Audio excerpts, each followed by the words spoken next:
नमस्ते दोस्तों, स्वागत है आप सबका स्पेशल ब्लॉग में। मैं हूं कुछ पूजा, स्वागत करती हूँ सभी के मेरे चैनल पर। तो दोस्तों कैसे हो, उम्मीद करती हूँ सभी अच्छे होंगे। मैं फिलहाल ठीक ठाक हूँ, बस थोड़ा वो बोलते हैं ना मेंटली सुकून की ज़रूरत होती है, जो मेरे पास फिलहाल है नहीं। बाकी तबीयत आज मेरा ठीक है, बच्चे भी ठीक ठाक है। और यहाँ पर मैं बैठ के पी रही हूँ चाय बाहर। और इच्छा हो रही थी बाहर चाय पीने की, क्योंकि मौसम है ना बाहर का बहुत ही ज़्यादा औसम सा हो रही है। बरसात होने की वजह से ना मौसम का जो टेम्परेचर है ना बहुत ही मतलब ठंडा सा लगता है, जो कि मुझे बहुत ही ज़्यादा पसंद आता है। बाकी सोनू को ये टेम्परेचर बिल्कुल ही सूट नहीं करता, उसे जो है कोल्ड का प्रॉब्लम हो जाती है। तो चाय वगैरह पीना कंप्लीट हो चुका था, तो मैं सोचा यहाँ पे सबसे पहले कपड़ों को उतारूं, क्योंकि है ना देख सकते हैं ये कपड़े में 2-3 दिन पहले सुखाए थे, अभी तक सूखे नहीं थे, क्योंकि बरसात बाहर जो है लगातार हो रही है। इस वजह से अंदर भी ना पंखे की जो तापमान है वो भी बहुत ही कम है, यानी पंखे का हवा भी अगर ठंडी ठंडी देगा तो फिर कैसे सूखेगा कपड़ा। तो देख सकते हैं कुछ कपड़े है ना अभी तक भी नहीं सूखे हैं, यानी सोनू का पैंट वगैरह, तो उसे ऐसे रखना पड़ेगा, कोई दूसरा रास्ता नहीं है, या फिर यहाँ से निकाल के बाहर सुखाना पड़ेगा।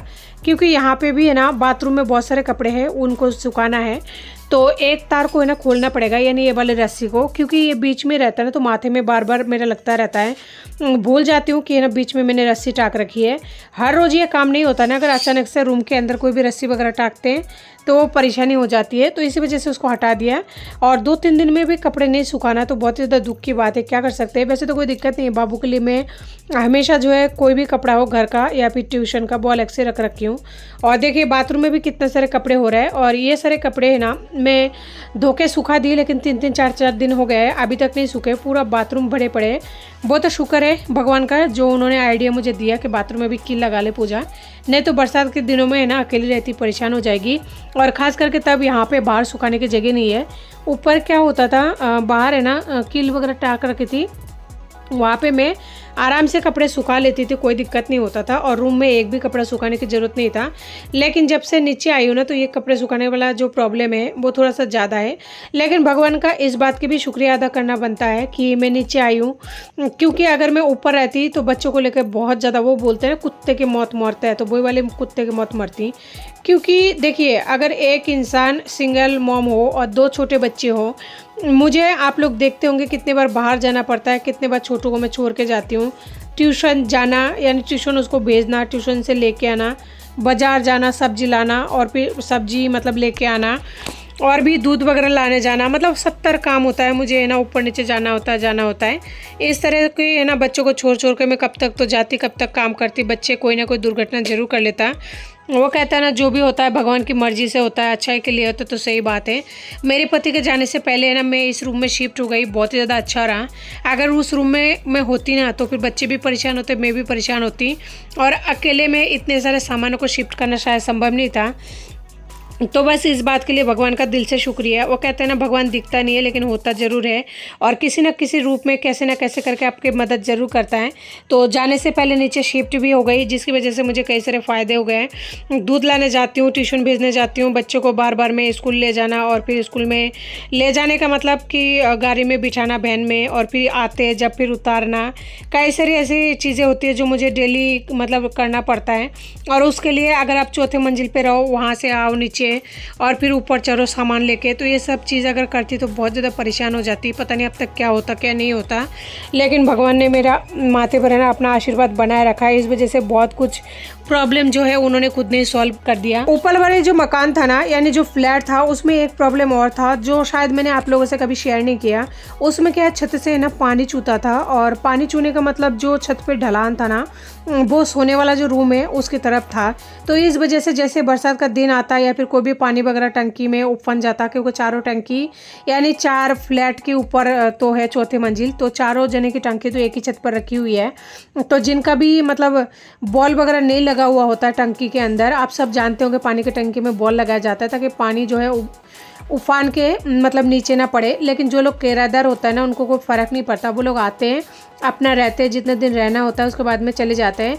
तो फिर बॉल वगैरह क्यों लगाएंगे वो लोग। और पहले क्या होता था, जैसे मैं ऊपर रहती थी ना, तो जिनके भी टंकी से पानी उफान के छत पे गिरता था, मैं सबको बोलती थी कि ना आप ऐसा करो, अपनी टंकी में जो है बॉल लगा लो। कोई भी नहीं लगाते थे, सब ऐसे कहते थे अगर आपको ज़रूरत है छत में पानी टपकने से तो आप अपना क्यों नहीं लगा लो। तो मैं कई बार लगा चुकी थी, तो उससे भी परेशान हो चुकी थी, क्योंकि नए नए लोग आते हैं तो है ना बॉल तोड़ देते हैं, और जिनका भी पानी ख़त्म हो जाता है ना, तो वो भी पानी लेने के लिए जैसे बाल्टी को डालते मारते तो बॉल वैसे ही टूट जाता है अपना आप ही। तो इस तरह की परेशान होता था। और है ना, रोज़ ही मैं झाड़ू वगैरह लगाती थी छत पे। और क्योंकि सोनू उस टाइम बहुत छोटा था तो मुझे मजबूरन लगाना पड़ता था, क्योंकि नीचे तो आ नहीं पाती थी। सोनू छोटा था, ऊपर से मैं प्रेग्नेंट थी, तो सोनू को ले जाती थी छत में सर्दियों के दिनों में या किसी भी टाइम। तो उससे क्या होता था, झाड़ू लगाना पड़ता था क्योंकि बच्चा छोटा था। और लोग क्या करते थे, रात के टाइम पे ना ड्रिंक वगैरह करके और वहीं पे कांच की बोतल वगैरह फोड़ देते थे। इससे है ना पैरों में चुभने की बहुत ज़्यादा टेंशन होती थी। कई बार तो मैंने भंगियों से भी है ना झाड़ू लगवाया करती थी। तो कई सारे प्रॉब्लम थी। और ऊपर एक समस्या और थी, जो भी किराएदार वगैरह होता है ना, वो लोग क्या करते हैं, थोड़े थोड़े दिनों में है ना खाली कर जाते हैं रूम वगैरह। तो उससे जो पुराने फैमिली वाले थे वो तो चले गए थे। और जो बैचलर होती है ना, यानी जो स्टूडेंट वगैरह होते हैं, वो लोग आ गए थे 10-12 जने। तो ऐसी कंडीशन था, एक तो मैं थी सिंगल और ऊपर मतलब जो बैचलर थे वो लोग थे। तो अगर मैं नीचे नहीं आती ना तो बहुत बुरी तरह फंसती। लेकिन वही है कि भगवान जो भी करता है अच्छे के लिए करता है। तो नीचे आने के बाद में ऐसा नहीं है, भले ही मेरा नीचे रूम के अगल बगल में कोई भी नहीं है, मैं अकेली हूँ, लेकिन है ना फिर भी ऐसा है, बैचलर वगैरह नहीं है। डर तो लगी था, लेकिन जब भगवान ने नसीब में अकेला कर दिया है उसका क्या कर सकते हैं कोई। अकेले ही रहना पड़ेगा। वैसे तो मेरी में काफ़ी ज़्यादा हिम्मत है, अकेली रह रही हूँ दोनों बच्चों के साथ में, लेकिन बहुत ज़्यादा कमज़ोर भी हूँ क्योंकि डर भी लगता है अकेली हूँ। तो क्या कहूँ कि मैं बहुत ज़्यादा स्ट्रांग हूँ या फिर बहुत ज़्यादा वीक हूँ, कुछ नहीं कह सकती, क्योंकि नहीं समझ पाती हूँ मैं खुद ही कि मतलब कैसी हूँ कैसे नहीं हूँ। कुल मिला के बात यह है, भगवान मेरे साथ बहुत ज़्यादा है और बहुत ज़्यादा मेरे साथ देता है, आज तक देते ही आया है। और देख सकते हैं यहाँ पे बहुत सारे कपड़े थे, जिनमें से बेडशीट को मैंने यहाँ पे सुखा दिया बाथरूम में से, और एक मेरा टी शर्ट रुमाल वगैरह जो भी है सुखा दिया अभी। और ये शाम के टाइम में आई थी बाहर, बाबू के पेंसिल ख़त्म हो गया था तो पेंसिल यहाँ पे ले लिया। और पेंसिल लेने के बाद में मैं सोनू को पैसा दे रखी हूँ। मैंने बोला बेटा आप जाओ, जाके ना आप पैसे जो है दे दो उनको, दूध वाले दुकान को, और दूध लेके आओ। तो वो है 1 किलो दूध ले लिया। देख सकते हैं 6:30 बजे हमारे यहाँ का नज़ारा कितना भयंकर अंधेरा सा हो गया। अभी आपको गाड़ी का लाइट दिखा होगा और देख सकते हैं कितने बुरी तरह अंधेरा है।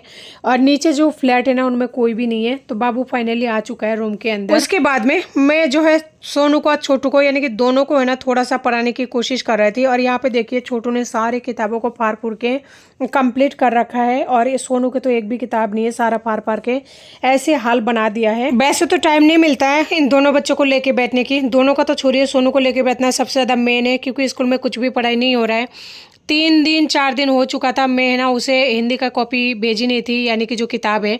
उसके बावजूद भी मैडम ने ये नहीं बोला कि ना आपका कॉपी कैसा है, या फिर दिया नहीं, या फिर घुमा दिया बच्चों ने, कोई मतलब नहीं था। और फिलहाल तो उसका स्कूल ही बंद हो चुका है, पता नहीं कब वापस से ज्वाइन करेगा नहीं करेगा, क्योंकि ऑटो वाला मुझे मिल नहीं रहा है।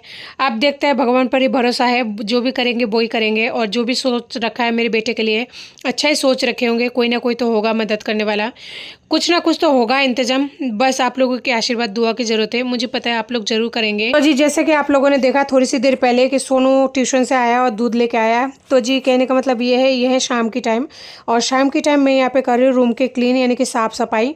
वो इसलिए मैं मॉर्निंग में चली गई थी कहीं पे बाहर किसी काम से, तो वहाँ पे हो गई थी लेट। मैं आने वाली थी वहाँ से 10 साढ़े 10 बजे, लेकिन वहाँ पे मुझे 2-2:30 बज गया था। इस वजह से ना आते टाइम जो है लेट हो गई। और घर पे आने के बाद में सारा काम ऐसे कैसे रखा हुआ था, लेकिन मैं सबसे पहले सोनू को ट्यूशन भेजी और घर का जो भी काम वगैरह था वो किया, बर्तन भंडा जो भी होता है, खाना वाना बनाने का, बच्चों को खिलाने का, वो सब काम करते करते शाम हो गई। और सोनू को ट्यूशन छोड़ के आई। उसके बाद में तो बिल्कुल अंधेरा सा हो गया और बाहर बिल्कुल अंधेरा हो चुका है। लेकिन जो काम है वो तो करना ही पड़ेगा, रूम का क्लीन करना तो बनता ही है, क्योंकि बच्चों का घर हो चाहे नहीं हो। एक बार तो मैं सुबह उठकर सबसे पहले जिस टाइम उठती हूँ ना, सुबह 6 बजे या फिर 5 बजे कभी भी, उसी टाइम मैं झाड़ू लगा लेती हूँ। ये दूसरी बार तीसरी बार लगता है। और छोटा बच्चा है तो घर में कुछ ना कुछ गिराता ही रहता है, यानी कि झाड़ू का जो काम है वो लगती रहती है, कोई दिक्कत नहीं है। लेकिन एक बार पूरी तरह से वो बोलते हैं ना डीप क्लीन करना, तो वही डीप क्लीन करने की कोशिश कर रही हूँ, ताकि है ना झाड़ू लगकर अगर पोछा इस टाइम लग जाएगा तो सही रहेगा। नहीं तो मन में है ना थोड़ा अजीब सा किचकिच सा होता है। आप लोग कमेंट करके जरूर बताना कि शाम के टाइम इस तरह से क्लीन करना सही होती है क्या, मुझे नहीं पता, लेकिन मैं कर रही हूँ। क्योंकि घर का जो कंडीशन है, वो बाबू क्या है खेलने गया था छोटू, बाहर से लेके आया था मिट्टी, तो मिट्टी लाके वो पूरे घर में है ना फैला देता है, चाहे वो चप्पलों से लाए या फिर हाथों में लाए। तो मिट्टी लाने के बाद में वो पूरे जहाँ से लाता है वहाँ से लेकर पूरे घर को इस तरह बिखेर देता है मिट्टी। इस वजह से मुझे कई बार शाम को पोछा लगानी पड़ता है, और ये कई बारों में से एक बार जो है मैं आज लगा रही हूँ। आज नहीं लगाती, लेकिन क्या करे बाबू मिट्टी ला के ना पूरे घर में बिखेर दिया था। आप लोगों ने देखा अभी कि ना मैं एक बार नहीं 3-4 बार है ना पोछा लगाया जा रही हूँ, क्योंकि मिट्टी इतना ज़्यादा कर रहा है ना कि जहाँ हाथ रखो पैर रखो वहीं पे जो है इस तरह की कर करे जा रहा है। तो इसी वजह से है ना मुझे 3-4 बार पोछा लगाना पड़ रहा है, फिर भी संतुष्टि नहीं हो रही है।